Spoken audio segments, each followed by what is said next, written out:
The grand hall of the Galactic Council shimmered with light from 1,000 distant stars. Beings from across the known universe sat in curved rows, their bodies of all shapes and sizes. Some had scales, others had fur, and a few were made of what looked like living crystal. In the center of this gathering stood Admiral Zorvan of the Unified Galactic Empire. Admiral Zorvan was tall, with blue skin that seemed to pulse with inner light.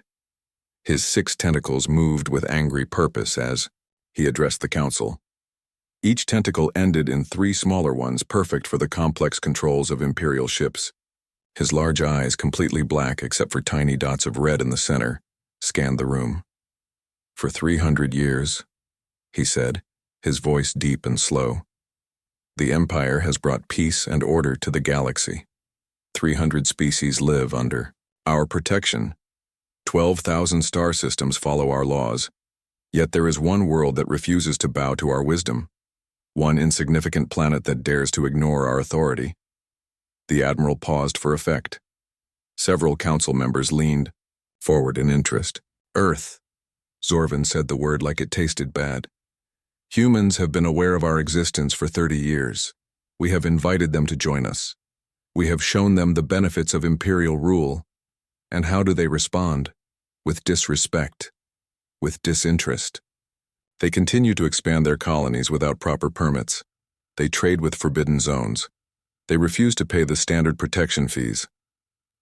Jack Miller sat in the back of the chamber, barely listening.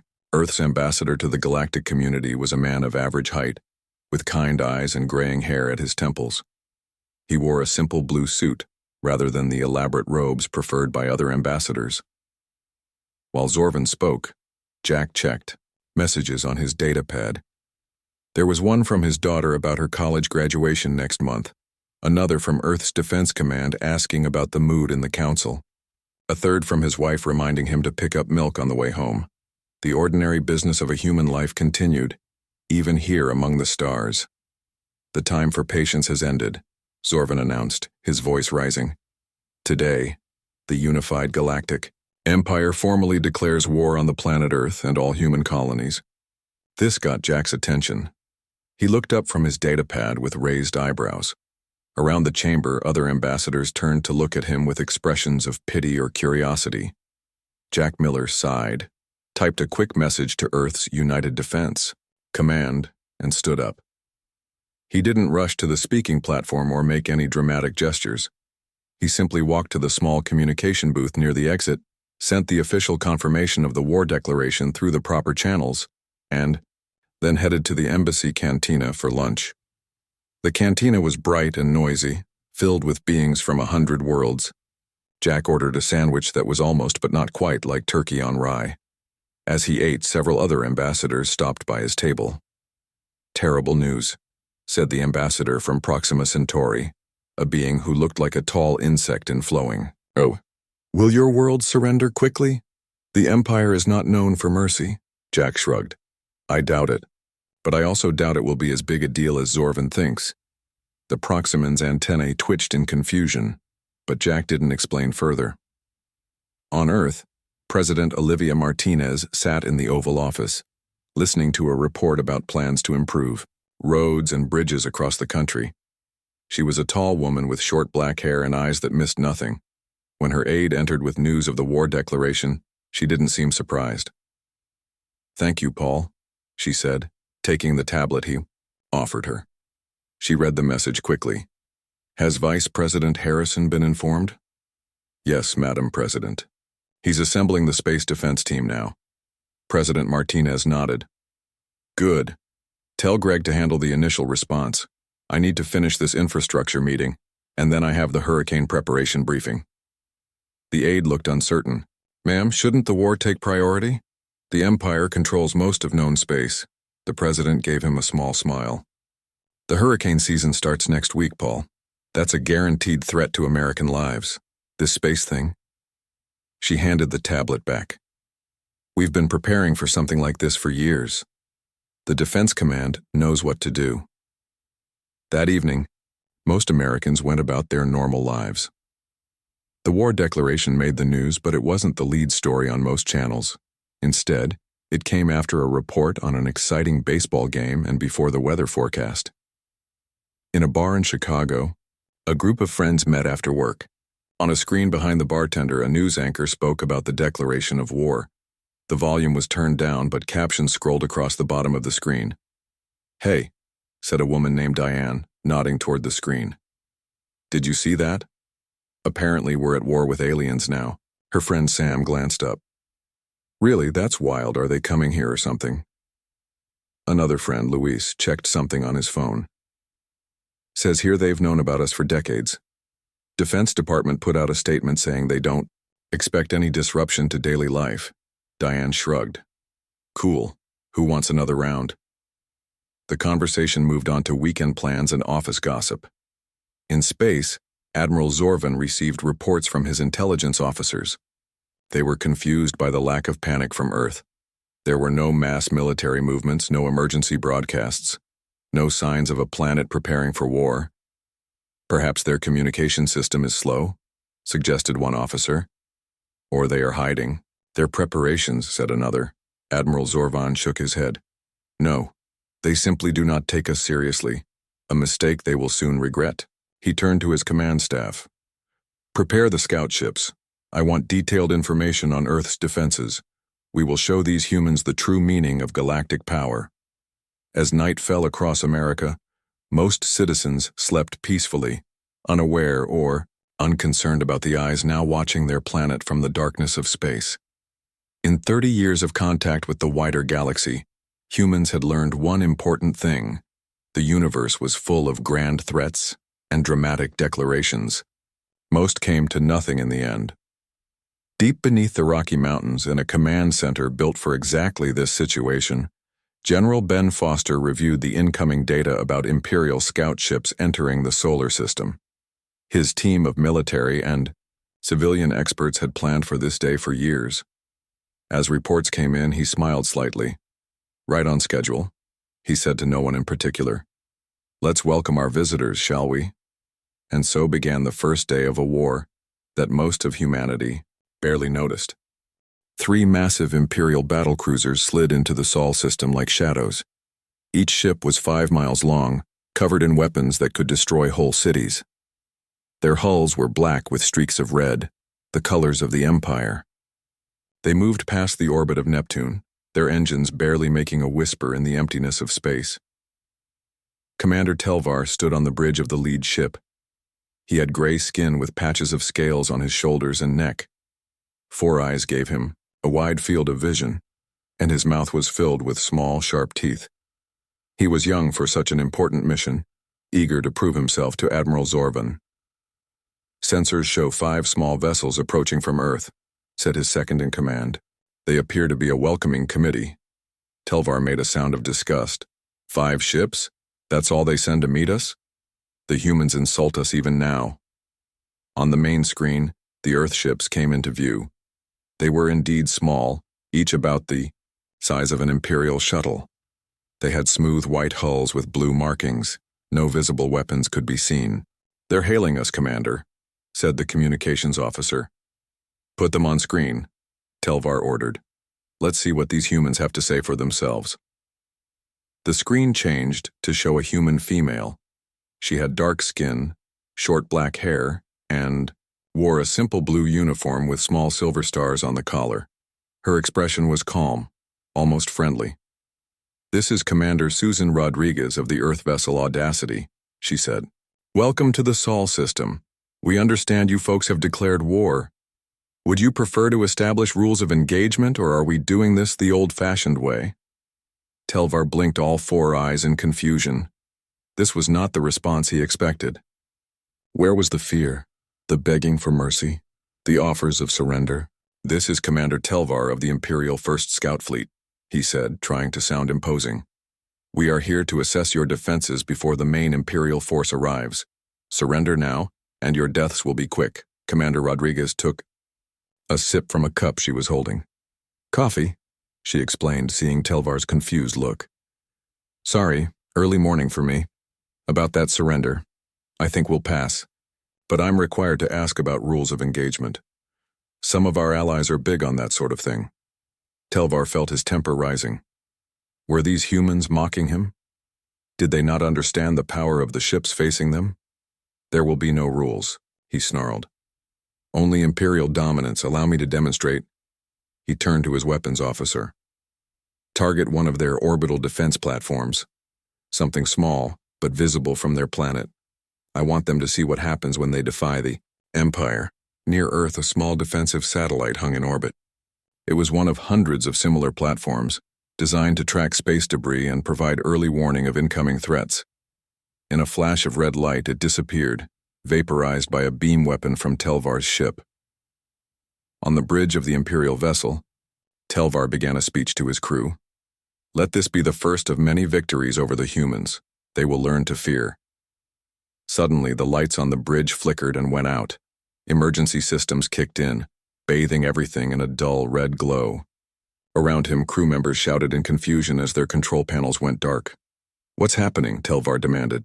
We've lost power to all main systems, his engineer reported, voice tight with stress. Weapons, shields, engines, all offline. The other ships report the same. How is this possible? Telvar slammed his fist on a dead console. Run diagnostics. On. The screen, which somehow remained operational, Commander Rodriguez smiled. Having some technical difficulties, that's too bad. Our cyber specialists say it was a pretty basic attack. They're honestly a little disappointed you fell for it. Telvar's scales stood on end in fury. What did you do to our ships? Nothing permanent, Rodriguez assured him. Just a little software update we beamed over.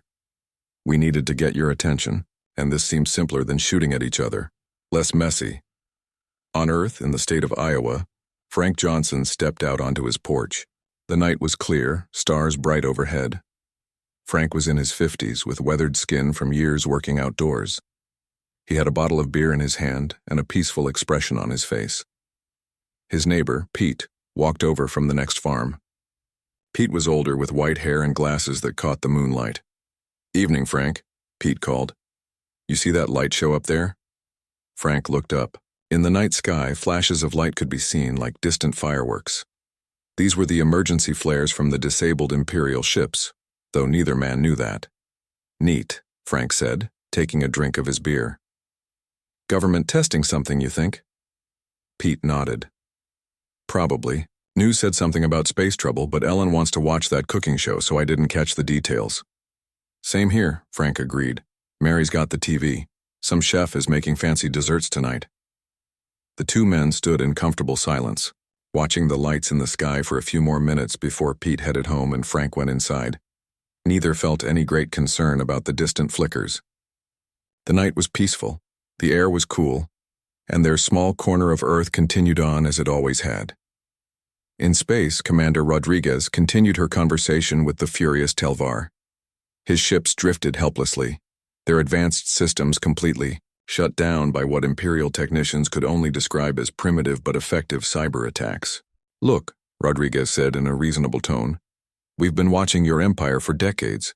You folks make great ships, very impressive looking, but you rely too much on a single operating system. It has vulnerabilities. This is an act of war, Telvar shouted. Rodriguez raised an eyebrow. Yes, that's what we've been trying to tell you. You declared war, remember? This is us responding. Pretty mildly, all things considered. We could have destroyed your ships. In Earth's Defense Command Center, located deep underground, a team of specialists monitored the situation. They sat at curved desks with multiple screens showing the disabled Imperial ships. Should we board them? Asked one young officer. The general in charge, a woman named Linda Porter, shook her head. No need. Let them fix their systems and go home. They'll send more ships soon enough, and we want those ships to report back that we could have destroyed them but chose not to. Psychological warfare, nodded another officer. Exactly, said General Porter. We've studied the Empire for 30 years. They value strength above all. If we destroyed these scouts, they'd seek revenge. But if we show mercy from a position of power, that will confuse them. Back in space, Commander Rodriguez finished her coffee. Here's what's going to happen, Telvar. In about 10 minutes, your systems will come back online. Your weapons will remain locked for 24 hours. That should give you plenty of time to leave our solar system. Telvar's scales flattened against his skin in humiliation. Admiral Zorvan will hear of this insult. He will bring the full might of the Empire down upon your world. Probably, Rodriguez agreed with a small shrug. And we'll deal with that when it happens. Safe journey home, Commander. With that, the communication ended. True to her word, 10 minutes later, the Imperial ship's power returned. Their weapons remained locked, but they could move and navigate. Telvar ordered an immediate retreat to Imperial space. His mind raced with how to explain this defeat to Admiral Zorvan. How had these humans, with their tiny ships and casual attitude, managed to disable 3 Imperial battlecruisers without firing a single shot? As the Imperial ships moved away from Earth, life on the planet continued with little disruption. In homes across America, people watched their favorite shows, had dinner with their families, and went about their evening routines. The war that had just started barely registered as a concern for most. In her own home, Commander Rodriguez finally got off duty. She kicked off her boots, heated up leftover pasta, and called her mother. "How was work today, dear?" her mother asked. Susan smiled. "Oh, you know, the usual. Some aliens declared war, we had to disable their ships, nothing special. How about you?" And so ended the first battle of a war that humanity barely seemed to notice. Admiral Zorvan stood before the massive holographic display, his blue skin reflecting the glow of stars and ship formations. Around him, the command deck of the Imperial flagship, Eternal Dominion, buzzed with activity. Officers moved quickly. Between stations, their voices hushed with nervous energy. 50 capital ships, Zorvan said to no one in particular. 200 support vessels, the largest battle fleet assembled in 50 years. He turned to face his senior officers. "And we use it to teach a lesson to a species that thinks itself important enough to ignore us." The defeat of Commander Telvar's scout ships had spread through the Empire's military ranks like wildfire. Some found it amusing that humans had disabled 3 advanced battlecruisers without firing a shot. Others saw it as proof that humans were dangerous and needed to be crushed quickly. Zorvan saw it as a personal insult. Humans had made the Empire look weak. Such disrespect could not stand. "We enter the Sol system in 5 hours, he told his officers. "I want tactical plans ready in 2. We will show these humans the true meaning of Imperial power." On Earth, the United Defense Command finally called a press conference. It took place in a plain room with simple chairs for reporters and a small podium for speakers. The walls were white, with only a single flag behind the podium. General Lisa Warren walked to the podium with calm, measured steps. She was a woman in her 50s with short gray hair and a face that showed little emotion. Her uniform was neat but not showy, with only a few medals pinned to her chest. Cameras flashed as she adjusted the microphone. Reporters from various networks waited with notepads and recording devices. There was an air of curiosity in the room, but not panic. "Good morning," General Warren began. "As you know, the unified Galactic Empire has declared war on Earth and all human colonies. I'm here to answer your questions about our response." A reporter in the front row raised his hand. "General, should the public be concerned?" "No," Warren said simply. "We have been preparing for this possibility for 30 years. Our defense systems are in place and operational." Another reporter stood up. "But the Empire controls most of known space. How can we possibly stand against that?" "General," Warren allowed herself a small smile. "Size isn't everything. Next question." "Are we evacuating cities? Should people build shelters?" called out a woman from the back of the room. "No evacuations are necessary. No shelters are needed," Warren replied. "We don't expect any disruption to civilian life." The questions continued for 20 minutes. Through it all, General Warren remained calm and direct. Yes, they were technically at war. No, this was not considered a major crisis. Yes, countermeasures had been deployed. No, civilian life should not be disrupted. When a reporter asked about military casualties, Warren's expression grew serious for the first time. "We value every human life. Our strategies are designed to minimize risk to our personnel. That's all I can say on that matter." As the press conference ended, Warren stepped away from the podium. A young aide approached her. "Ma'am, our deep space. Monitors show the Imperial fleet approaching. 50 capital ships, 200 support vessels." Warren nodded. "Right on schedule. Is Operation Spiderweb ready?" "Yes, General. All satellites around Mars are in position." "Good. Let's welcome our visitors, shall we?" In Seattle, Karen and Steve Baker celebrated their anniversary in a restaurant overlooking the water. They had been married for 15 years. Karen was a software engineer with curly red hair and freckles. Steve taught science at a local high school. He was tall and thin with glasses that kept sliding down his nose.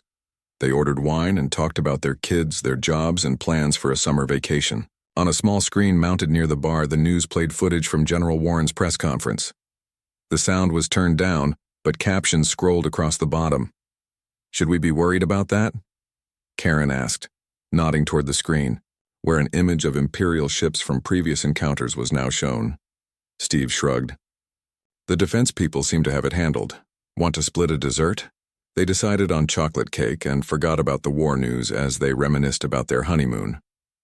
In space, Admiral Zorvan's fleet approached Mars. The red planet hung silent against the blackness, seemingly undefended. Zorvan studied the tactical displays with growing suspicion. "It can't be this easy," he muttered. "They must have defenses." His second in command, a tall being with features like a cat and a lizard combined, stepped closer. "Our scans show nothing, Admiral. Perhaps they are concentrating their forces around Earth itself?" Zorvan shook his head. "No, this is wrong. They disabled Telvar's ships with ease. They would not leave Mars unprotected. Slow our advance. Full sensor sweep of the entire area." As the massive fleet reduced speed, sensors swept the space around Mars. For several minutes, nothing unusual appeared. Then a junior officer called out, "Sir, energy readings. Very faint, coming from everywhere." "Define everywhere," Zorvan demanded. "Hundreds of small objects in orbit around Mars, sir. They were masked somehow, but they're powering up now. Around Mars, hundreds of previously undetected satellites activated. Each was about the size of a small car with no visible weapons. Instead, they began generating complex energy fields that overlapped and connected with each other." "What are they?" Zorvan asked, leaning forward in his command chair. Before anyone could answer, the first effects hit the Imperial fleet. Navigation systems began showing conflicting information. Ships that should have been in precise formation started drifting off course. Some reported that Mars itself seemed to be in the wrong position. "Gravitational distortions," reported the science officer. "They're creating a web of overlapping gravity fields. Our navigation systems can't compensate." Zorvan slammed a tentacle against his armrest. "Switch to manual control. All ships maintain formation." But it was too late. The carefully organized fleet was already in disarray. Ships trying to correct their course found themselves pulled in unexpected directions. Two support vessels collided, causing minimal damage but adding to the confusion. And then the second wave of attacks began. Ships throughout the fleet reported system failures similar to what Telvar had experienced. Weapons went offline. Communications became garbled. Life support remained functional, but little else. "They're in our systems again," the communications officer reported, panic in her voice. "But how?" "We upgraded all security protocols after Telvar's defeat." Zorvan had no answer.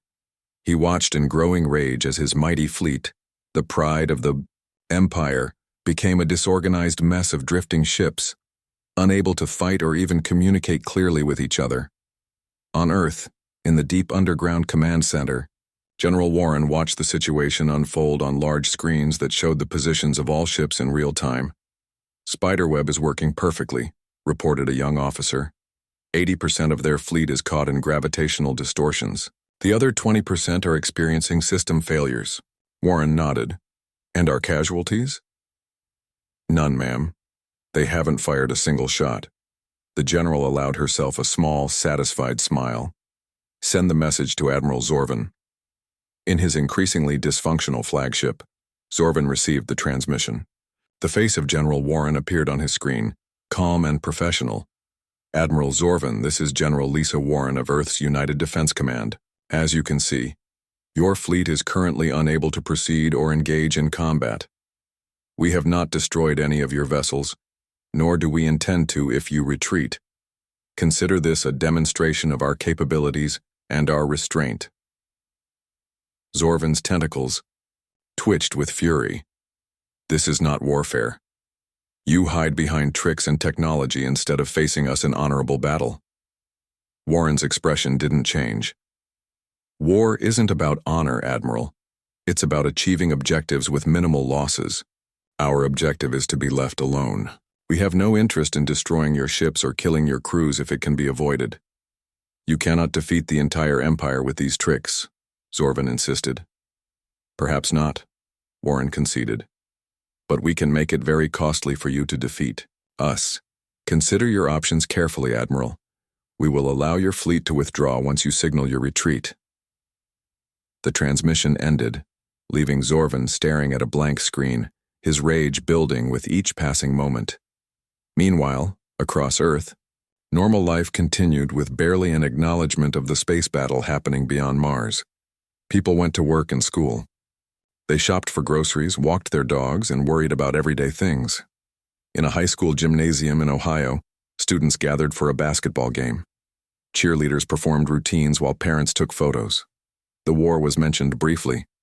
During halftime announcements, right after a reminder about the upcoming science fair and before news about the spring dance, no one seemed particularly concerned. The Empire was far away. The Defense Command seemed confident. And there was a game to win. Admiral Zorvan, watching half his fleet struggle with navigation systems and the other half deal with mysterious system failures, began to realize that the Empire may have severely underestimated humanity's technological capabilities. More concerning still was their apparent indifference to the whole affair. How could they treat war with the Empire as an inconvenience rather than an existential threat? What kind of species faced the mightiest force in the galaxy with such casual confidence? Imperial ships floated through the solar system like dead leaves on a pond. Some drifted in slow circles. Others bumped gently into each other. None could fight. None could flee. The great invasion fleet that Admiral Zorvan had led with such pride was now a collection of very expensive, very useless metal boxes. On Earth, the United Defense Command decided it was time to send a proper diplomatic delegation. Secretary of Defense Alan Mitchell prepared to lead the mission personally. He was a tall man with dark skin and a serious face that rarely smiled. Today, however, he allowed himself a small grin as he reviewed the situation reports. 2 days, he said to his aide. 2 days of war with the greatest empire in known space, and our biggest problem is bandwidth issues. His aide, a young woman named Erica, nodded. Yes, sir. The military communications are taking priority, so civilian networks are running slow. We've had more complaints about streaming services buffering than about the actual war. Mitchell shook, his head in wonder. Is the diplomatic vessel ready? Yes, sir. The reasonable discussion is prepped and waiting. The crew has been briefed. Mitchell stood up from his desk. Then let's go talk to our new friends. The diplomatic vessel. Reasonable. Discussion was small compared to Imperial ships, but elegant in its simplicity. It had a smooth white hull with blue and green markings that represented Earth. Inside, it was functional rather than luxurious, with comfortable meeting rooms and living quarters for the diplomatic team. As they approached Admiral Zorvan's flagship, Mitchell studied the massive Imperial vessel through a viewing window. Despite its current helpless state, the Eternal Dominion was an impressive sight. Over 5 miles long, covered in weapons ports and sensor arrays, it represented the peak of Imperial engineering. They're allowing us to dock, reported the pilot. No hostile actions detected. They can't take hostile actions, Mitchell reminded him. Their weapons are still offline. Yes, sir. Just following protocol. The small Earth ship docked with the Imperial flagship. Mitchell led his team of 5 diplomats through the connecting tunnel. They were met by a group of Imperial officers. led by a being Mitchell assumed was Zorvan himself. The Admiral was impressive in person, nearly 8 feet tall, with blue skin that seemed to pulse with inner light. His 6 tentacles moved constantly, showing his agitation, his black eyes fixed on Mitchell with obvious hatred. "Secretary Mitchell," Zorvan said, his voice deep and controlled despite his anger. "Welcome aboard the flagship of the fleet you have inconvenienced." Mitchell didn't smile. "Admiral Zorvan, thank you for agreeing to this meeting." They walked through corridors lined with Imperial guards.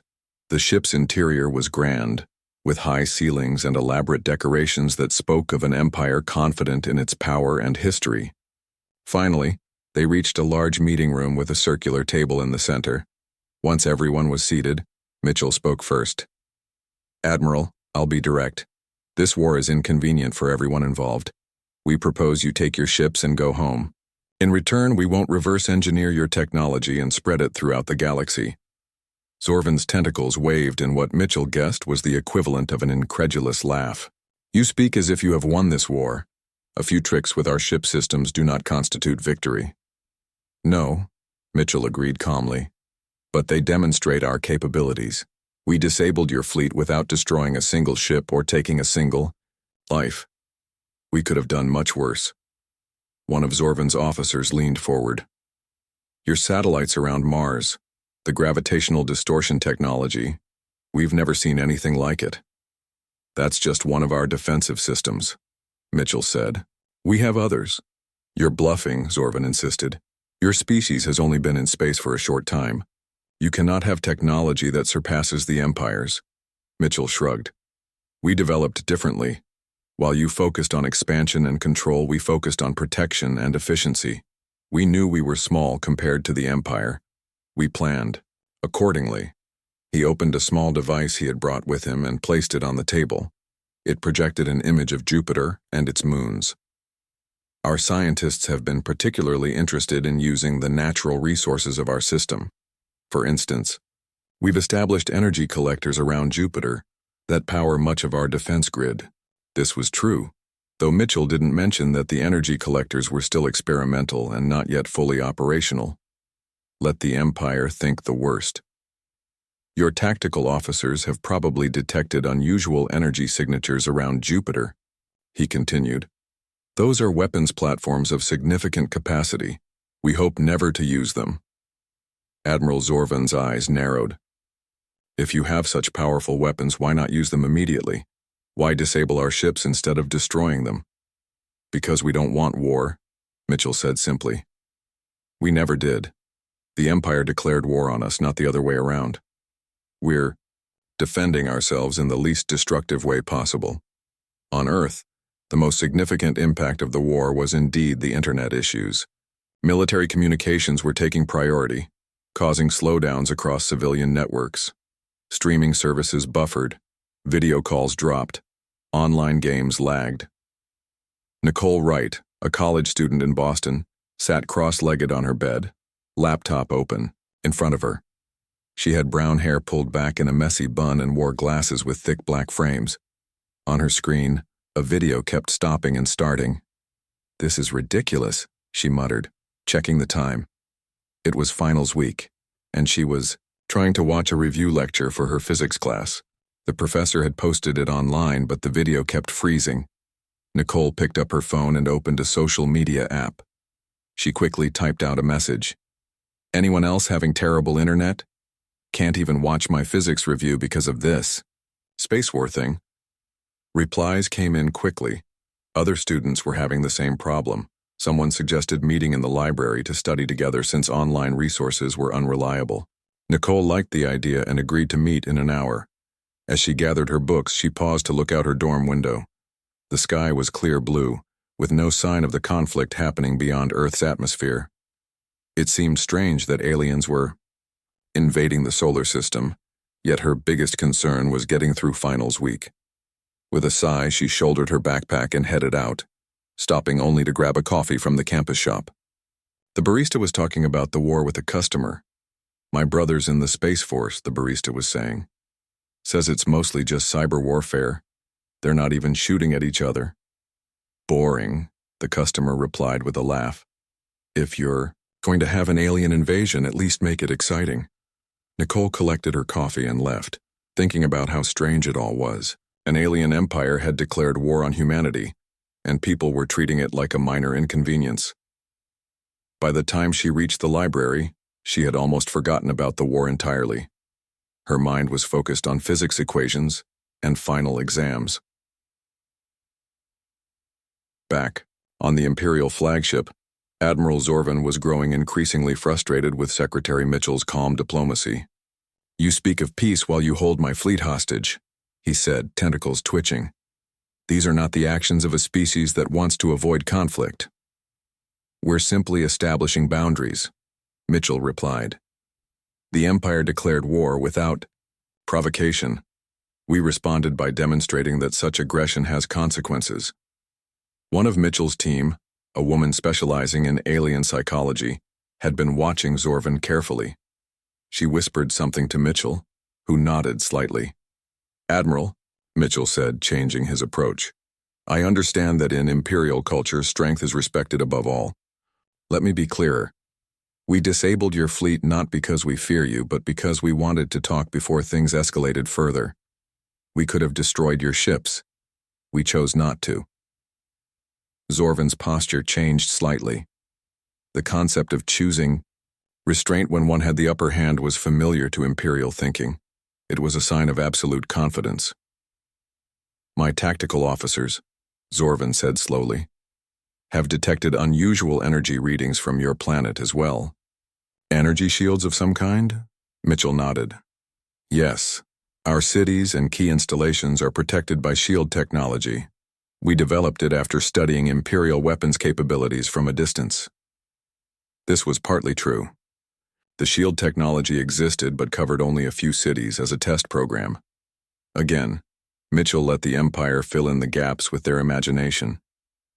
"If what you say is true," Zorvan said, "why has the Empire never heard of these human weapons before?" "We have spies throughout the galaxy. Because we didn't share our technology with anyone else," Mitchell explained. "We kept it to ourselves, Earth and its colonies only. We've been 3 weeks after Admiral Zorvan's failed invasion, the unified Galactic Empire grudgingly sent a peace delegation to Earth. The Emperor himself, a being so ancient and powerful that most species spoke his name in whispers, had reviewed the reports from Zorvan and decided that Earth was not worth the trouble, at least not right now. The peace talks were held in a converted convention center in Denver, Colorado. The location had been chosen partly for security reasons and partly because it was available on short notice. An international dog show had just concluded there the day before. Workers hurried to transform the space, removing posters of prize-winning poodles and replacing them with the flags of Earth nations and the Imperial banner. The lingering smell of dog shampoo and treats was covered by air fresheners that gave the whole place the scent of pine trees. Patricia Daniels led Earth's diplomatic team. She was a woman in her 60s with silver hair worn in a neat bob and keen blue eyes that missed nothing. Before becoming a diplomatic specialist, she had been a corporate negotiator, famous for her ability to find compromise where none seemed possible. "Remember," she told her team as they prepared for the first meeting, "we're not looking to humiliate them. Pride matters to the Empire more than anything. We want them to leave us alone, not swear eternal vengeance." The Imperial delegation arrived in a ship that landed directly outside the convention center, causing traffic problems and curious crowds. They emerged wearing elaborate ceremonial armor in the Empire's red and black colors. Their leader was High Chancellor Malvik, a tall being with pale yellow skin and 4 arms. Each arm ended in a hand with 7 long fingers. Inside the convention center's main hall, both delegations took their places at a large round table. Humans sat on one side, Imperial representatives on the other. Translators stood ready, though most of the Imperial delegates spoke fluent English. High Chancellor Malvik spoke first, his voice deep and resonant. "The unified Galactic Empire extends greetings to the representatives of Earth. We are here to discuss terms for ending the current conflict between our civilizations." Patricia Daniels nodded politely. "Earth welcomes the delegation from the Empire. We look forward to resolving our differences peacefully." What followed was 3 days of the strangest peace negotiations in human history. The imperial delegates came prepared with long lists of demands and concessions. They had documents outlining reparations, territory agreements, and complex political arrangements. They were completely unprepared for Earth's simple approach.